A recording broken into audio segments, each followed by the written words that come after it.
Good evening. I am Steve, and this is my rock and metal life. And the last time I was here, I was complaining about 1998 and how things were at that time. And tonight's going to be a little something better and different. Today, this evening, I'm celebrating the release of a couple of really big records uh, in the history of rock and metal and my whole journey and all that. Um, I don't really pay too much attention to all these anniversaries because basically every day at this point is an anniversary. 25 years, 40 years, whatever day of the week. Somewhere along the line it was release day for so many records. Today's a super huge one, and also another one a little less fanfare, but pretty important to me as well. I am speaking, of course, about Van Halen's first record in 1978. Came out on February 10th. The world got to find out what had been going on in Pasadena and all around Southern California for a little bit. They built a big reputation down there, as everybody knows, and finally got signed by Warner Brothers after a little dance with Gene Simmons. We've got those recordings available now, thank goodness to the internet. But yeah, Van Halen unleashed on the world, the first record, and a lot of people would say it's their best. Um, that run of David Lee Roth records for me is just, it's elite, and I don't have really any problem with any of them. I think if I was to rank them, uh, boy, that the 1, 2, and 3 slot, I don't know. Van Halen 1, Van Halen 2, Women and Children, Fair Warning, 1984. Uh, Man, you could shuffle them just about in any order. Diver Down, I love that record. I loved it at the time. I love it now. Uh, for Van Halen standards, it kind of fell flat, even though it sold well. Um, but it's probably the least regarded. Whether that's fair or not, I have no idea. Um, I I don't know where I'd throw that in the mix. The first one, can't go wrong with that one. If that's your favorite, cool. If the overplay of all the well-known songs, if that wears on you a little bit, and you know, Women and Children sounds fresh because there aren't so many tracks. Whatever the case may be, I could see that. Um, I'm sitting here today. I played the first Van Halen record 4 times today, and I was in here listening to the whole first time through, and then part of the second time through, and then I had it on while I was doing other things. I could hear it throughout the house, and I came in for bits and pieces. And man, it's everything we think of it. It's a diamond record. There aren't too many of those. Uh, if I go track by track, uh, I had this on record. My original record is somewhere in the archives. I bought this recently. This 180 gram vinyl. I bought that just not too long ago. I've had the CD for quite a while. If I go track by track, Running with the Devil, Eruption, You Really Got Me, Ain't Talking About Love. I mean, that's essentially side one of a greatest hits record, and this is the first thing they came out with. And what's interesting is I remember the day I bought my vinyl record when I was in high school. I was pretty new to hard rock and heavy metal, and Van Halen 2 was out, and I I don't know if I had bought I bought Dance the Night Away on a 45. I know I did that, and I want to say that was after I walked into a record store. I had a little bit of my own money, and I was new to this whole, oh my goodness, look, all these, the kids at school are always talking, and the radio station's playing, Kansas and Foreigner and Boston and Ted Nugent and Aerosmith, and to me it was just like, like I went to a university and I got to study everything quick. And on the wall for $3.99, they had a display, three or four, one on top of another, displayed on the wall of Van Halen's first record. And I was like, I know I like Van Halen. I know I like those guys. Let me go take a look at that record. And, you know, Jamie's Crying, along with the other songs. I was like, "Hey, all these songs are on one record. Holy moly." I couldn't believe it. And so I went to the register and paid, $3.99 plus tax. And uh, the die was cast. I wore that record out just over and over. Loved every minute of it. Didn't know anything about playing guitar, but I knew what I was hearing. Uh, I liked how it sounded. I liked how it felt. And the whole thing of understanding just exactly how much of a wizard Edward was. That came later, but if you're listening to this other stuff in the 70s, the blues based stuff is doing this, the progressive stuff is doing this, and Edward's doing this. And at this point, there's nobody out there doing that. So I talked about the big songs. Ice Cream Man's a huge song. Uh, so those are the ones I think probably that were all on the radio, at one time or other. Then you've got I'm the One, which is just a ungodly, thing to play on guitar. Atomic Punk. When I first bought this record, Atomic Punk really jumped out at me. I knew all the radio songs, and Ain't Talking About Love's been my favorite. Just about the whole every step of the way from the day I first heard it to today. But then Atomic Punk, that was just, it was cool. I liked the attitude and, that crazy effect that, he does at the beginning. I loved all that stuff. I thought it was great. Found out later that it was, talking about how, punk was the fair-haired child of the music business, and here we are. So then Feel Your Love Tonight is probably the one song in here I don't really care too much for. I did way back when, and it's not, when I'm playing the CD, I don't skip it, anything like that. It's the one I don't care for too much. And then Little Dreamer, I love that song. And I was recently on Twitter, and it was getting a lot of hate. People were ridiculing that song, and I don't know. I kind of like it. It's kind of like, you know, push comes to shove kind of groove for me. I don't know. I like it. I think it's cool. Ice Cream Man, I've actually kind of got tired of. That is a ripping solo, and if you like Roth's act, it's on brand. Near the top of his game, and I don't hate it. I played it over and over, and I kind of a little impatient with the slowdown. Waiting for the big explosion to happen. That's just me. And then On Fire, I'm top 10 Van Halen song for me. I know, it's not really breaking any ground, or, it's just, like to play the song, I like the clickety click part, that's pretty cool. That's something different, that everybody out there's not doing. It's a good heavy rocker. It's a banger.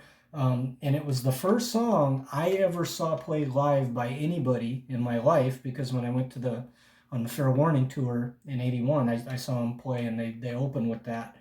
And, not knowing what to expect at that show, they opened up with that. Oh, man, the band's got like 4 records at that point, and it could be anything. And they play that. One of my personal favorites. So that's cool. Yeah, I'll put this up against anything. This is there's a really small group of records, relatively small when you can consider, how many records have been cut and how many we have. Aerosmith's Rocks, Kansas's Point of No Return and Left Overture both. Badlands' first record. There's this is in that group, and it's way up at the top. Ozzy's Diary of a Madman, that they're just, I don't know how everybody else grades all these out, but for me, these are the ones that are just, they're like royalty among records. And yeah, this thing, this set a course for a whole different direction. And Edward gets criticized, and I've really I'm weary of all the criticism of him from the people that I think it really just comes down to they don't like the image. This was a, you know, toxic masculinity on parade or whatever you want to call it. And I think every step of the way, hey, the silly, cheeky stuff, some people just didn't get it or just got it and didn't like it. And I've been in since, my day one, since I, got into Van Halen in earnest. I went along with the whole thing. I dug it every step of the way. Um, didn't find anything offensive. And then as far as Edward's playing, uh, I've had people tell me, hey, he's all flash. There's no substance there, and I've had people tell me, oh, you think that's something special? That's just a synthesizer. It's not. Okay. Uh, Whatever. I don't fight those battles anymore. I don't have to defend myself against, rock and roll is satanic or, leading me to hell. I don't fight those battles anymore. Um, this thing did chart a new course, and one of the many criticisms of Edward is, yeah, he spawned a whole bunch of guys that all they could do was play fast, and not his fault. He came with the brilliance. And I saw someone on Twitter the other day, look, Edward's overrated, look at this, this guy can play this solo. Well, yeah, now, I mean, sure. When this came out, I think it was I want to say it was Beat It was the song and the solo, which, whatever, you're just looking for a reason to criticize. But yeah, this is a gift, really, to the rock and roll community. And, I've been along for the ride and I've been glad. It's kind of life-changing, I guess, So the other record I want to talk about that came out on the same day, another February 10th, 1978 release from Judas Priest, Stained Class. And this one, not much in common with the Van Halen record, for me especially. I did not get this when it came out, or even shortly after, even like when I was in high school. This is around the time that I got into hard rock and heavy metal, but Judas Priest for me began with British Steel. I just sorry, I was born when I was, and I got exposed to things when I did, and so that's when it all started for me. But this was one that it took me a while to go back and listen to. The song Stained Class is just one of my absolute favorite Judas Priest songs. One of my favorite songs by anybody, really. So this isn't a debut record like Van Halen's. It didn't go diamond like Van Halen's. This is a band on a course where rock and roll was whatever it was, and the production was so far from what they wanted that they think it doesn't even sound like what they tried to produce. Sad Wings of Destiny and Sin After Sin, you got a lot of progressive stuff on there, and this band's moving, and ultimately they're going to become the metal gods with Leather and all that. And this right here is this is a big step in that direction from Sin After Sin, which I think if you'd asked me a year ago, I would have said that I like Sad Wings better than Sin After Sin. And I think as of, recently, no, I wouldn't say that now. Sin After Sin's pretty solid. I love The Ripper, so simple. So, I mean, that's one in the Sad Wings column. But I think Sin After Sin overall, I would probably give that the nod. Stained Class is way up there. I like this better than Killing Machine. British Steel, I don't know. Close. Point of Entry, definitely. Stained Class. But it's interesting. I, at one time, and, this whole conversation's funny because I had a conversation with a gentleman named Ace at one point, and I told him, and he doesn't, we've talked about this since then, and he doesn't remember it. And maybe I took it differently than the way he presented it. But one night, at some point, I listened to gosh, I want to say it was when I started going through the back catalog, and I want to say it was Sad Wings, and I told Ace one day, hey, I'll tell you what, that Sad Wings, kind of a surprise, is blind spot for me. I listened to it, it was really good. And he told me, or I think he told me, because he doesn't remember, but he told me, hey, 70s Priest is better than 80s Priest. And I was like, that's the craziest thing I've heard in a long time. And I went into them and Stained Glass and Killing Machine and Sin After Sin and this thing, and you know what? Because the 80s is British Steel, the opinion on that has changed over the years from a lot of people. Like Screaming for Vengeance, is the big breakthrough commercially, and then Defenders for me that's my favorite Priest record, if it's not this one, and that's pretty heavy. And then you got Ram It Down, and you got Turbo, and then Painkillers in the 90s, and so you got a case for the 70s being better than the 80s. But like I said, when I mentioned that to Ace, whenever, like not all that long ago, I didn't say that. What? I don't know. I thought you did. So anyway, I went back and did the deep dive, and yeah, I really like I dig the progressive stuff. On this record here, yeah, they got the heavy stuff that's to come. The prototypical metal stuff that you're gonna get on Screaming for Vengeance, and they got stuff like that, but they still got kind of that very 70s, the rolling, rumbling guitar sound, rather than the straight heavy riffs like on Exciter, a bunch of these songs have stuff like that in there.